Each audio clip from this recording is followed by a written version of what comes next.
حج سے زیادہ، عمرے سے زیادہ، نماز سے زیادہ، صدقہ اور خیرات زکوٰۃ سے زیادہ اجر کس کا ہے؟ خواتین کے لیے پردے کا ثواب، کہ عورت پردہ کرے، سب سے زیادہ ثواب۔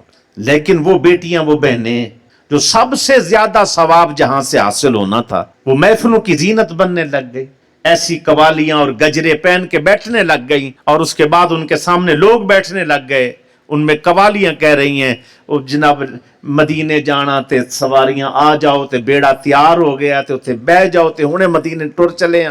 یہ کیا ہے یار؟ آنکھوں کے چسکے، کانوں کے چسکے، نہ اسلام کی کوئی حیا ہے، نہ کوئی دین کا کوئی جو ہے نا شرم ہے، نہ اللہ سے کوئی حیا ہے، نہ کوئی نبی سے حیا ہے۔ تماشا بنا کے ہم نے دین کا رکھ دیا۔ تو وہ اس انداز کے اندر اگر کوئی ایسی محفلیں سج رہی ہیں، نہ جائیں۔ یہ میری پاس دوسری رائے نہیں ہے۔ گانا کوئی جا کے سنے گا نا، گانا، تو اس کو پتہ ہے میں گناہ کر رہا ہوں۔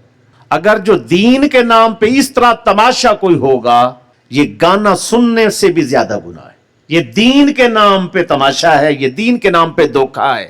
یہ ثواب سمجھ کے لوگ آ رہے ہیں، اصل ثواب نہیں ہے۔ یہ تو سراسر دین کے ساتھ جو ہے مخالفت ہے، قرآن کی مخالفت ہے، حضور کی مخالفت ہے۔ بزور بازو، ہاتھ کے ساتھ روک سکتے ہیں تو روکیں، زبان کے ساتھ کلمہ حق بول سکتے ہیں تو بولیں۔